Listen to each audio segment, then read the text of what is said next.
your dreams, goals and desire, aspirations, it's good that you spend little more time on it and see, will this really mean something to you even after 25 years, 50 years? If you're in your deathbed, will it still mean something to you? You must look at it. Whatever you're aspiring for, whatever you're dreaming of, whatever goals you have set, will it really mean something? Because most of these goals are traps. They're just traps. You get in, it's only one-way street, you can't turn back. I want you to look at this, because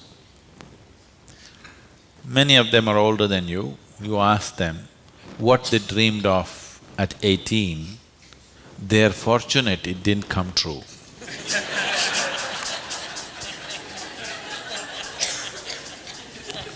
Yes or no? If everything that you desired and dreamed came true in your life, could you live with it? Fortunately, many of those things got filtered and never came true, isn't it? So, it will be very good if anybody of your age, if they want to decide and fix the goals of their life, it'll be very good if they take a break from all influence that's around them. Social influences, family influences, other influences, withdraw somewhere, that's why an ashram. Withdraw somewhere, sit down, meditate, bring yourself to a certain level of clarity and joy. When you're very happy and clear, you must decide. Not in desperation you set goals. Desperate goals that you set will mean a lot to you at that moment. Tomorrow morning you look, you don't know why you're tangled up with it. So, it'll be good.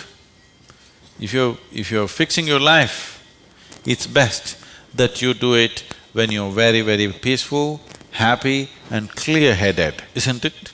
Not influenced by anything around you, simply by yourself.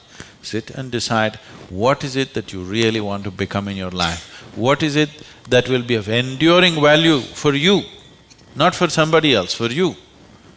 And you don't have to build a personality for that, you strive for that. The necessary persona will come. You must understand what a personality is. The word personality comes from the word persona. Persona means in Greek or in Latin, I'm sorry, is a mask. This is a mask that they used to use in old theaters. Now the same people will be playing many roles. Let's say Ramayana is happening. You have to play Rama's role also and Sita's role also and Lakshman's role also. For everything there's one mask. You hold this mask and speak like Rama, keep it down. Hold this mask and speak like Sita, keep it down. Hold this and speak like Hanuman and keep it down. This is how the plays were done. So it is those masks which were referred to as persona. So personality means you held a mask and mask got stuck to your face, you couldn't pull it out. That means you have a personality. Personality is something that people are trying to develop because they have no sense of being. Instead of the real thing, you're trying to concretize the fake thing. If you are in touch with your being, why do you want a personality? It's not necessary. You can be a different kind of personality in different places. You are actually already. Or are you stuck with one personality? Some people are. People who are simplistic in their head have only one personality. Others have different personalities in different areas of life, isn't it? If you had seen me before like 1999, that is before the consecration of Dhyanalinga, I was a completely different kind of person, okay? To such an extent, everything about me was so different. Well before that things happened that was beyond me, but this was conscious. At that time I was single-minded towards a certain purpose, I was in a certain way. So after… I never thought I will live beyond that. but somehow things happened. Then I thought, okay, now that the work is over, let me change my personality completely. To fulfill that, I had acquired a certain kind of personality. And now that it's over, I thought, let me change it. And I told people around me, see, I'm going to change my personality. Don't be shocked, I'm still the same guy. They said, no problem, this. I said, just hang on, because things will change. Everything about me will change, the way I operate will change, the way I speak will change, the way I dress will change, the way I do, everything will change. They said, no problem, we know you, we love you with this. I said, that's okay, hang on tight, because when things change, people fall off. Lot of people fell off because they couldn't believe. Where is that person that they knew? That person just evaporated, you know This is a new person, they can't identify with this new person. I told them and changed. In spite of that, they fell off. So many of them.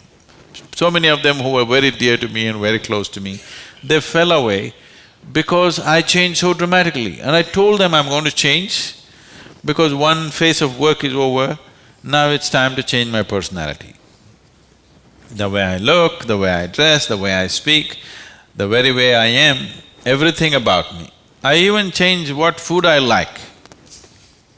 I changed my personality, so I thought I'll change my food also. So personality is something that you have taken on, but you have become so unconscious about it that you think it's for real. You're asking how to develop, that means you're making it up, right? Another word for developing is making up, isn't it? You're making it up. Make it up whichever way is suitable for your kind of activity, but you must be able to keep it down. If it gets stuck to your face, then it becomes misery. Then all suffering will come to you. You can take on any kind of personality, but when you want to keep it down, you must be able to keep it down. There was a sage. He was so wise. People went to him and crowds gathered. Then the king went to him and the king saw such a wise man should be in his court.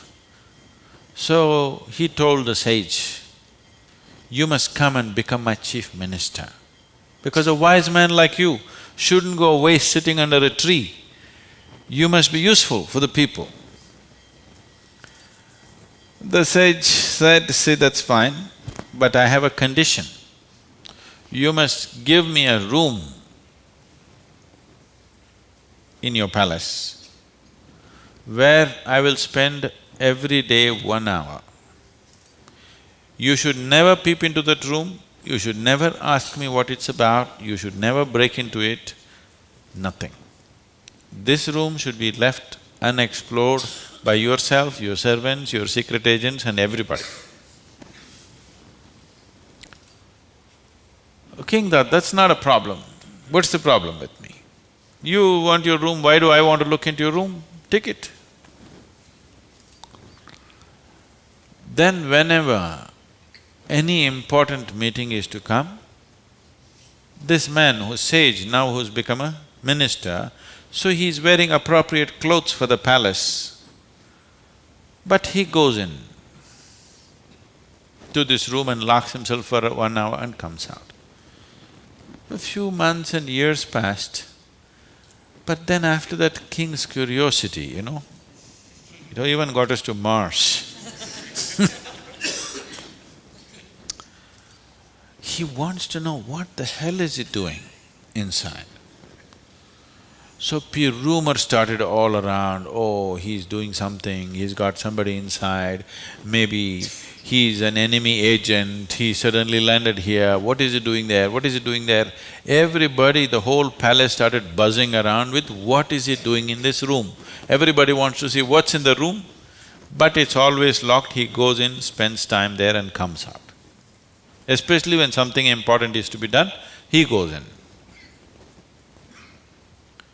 All kinds of rumors happened. So, One day, king couldn't hold it. King asked this man, "I want to see what's in that room." He said, "Well, there's a promise you've given me. If you break the promise, I will leave." So he contained it. He doesn't want to lose the man. He's too wise.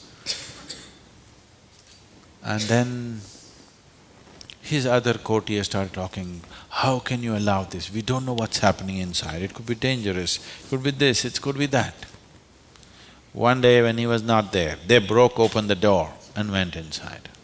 They looked around, the room is empty, no furniture, no nothing, just empty room. They looked, nothing.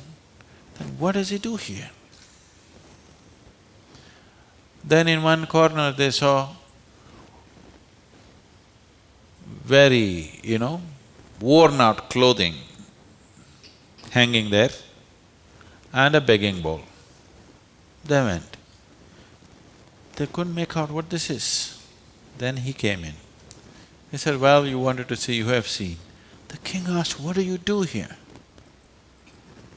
He said, "Whenever I want to make any important decision, I come here, wear my worn-out clothes and sit with a begging bowl clearly, that I don't want to be caught up with all the things of the palace. I want my wisdom not to be lost in these clothes and in this jewelry and in this stuff. So I come here, wear those clothes, sit with my begging bowl, make the decisions and then come out. Now you've broken the promise," and he left. So, this is what meditation is for you. Every day when you sit, you strip yourself down. You don't have to do anything about it. If you sit there simply, see, anything that's made up needs constant support from you, isn't it? See, suppose you tell a lie. It needs constant support to keep it up, isn't it? But if something is true, you can even forget it, but it's still there, isn't it? You understand what I'm saying? If something is true, even if you forget it, it's still there, no problem. But if it's a lie, you have to keep it up. Your personality is a lie. Your being, your existence is the truth. You don't have to keep this up. This will be anywhere there. What you make up for the sake of the society, to function in the society, you need a certain kind of makeup. You must be able to keep it down. If you're going to bed fully made up, then something wrong with you.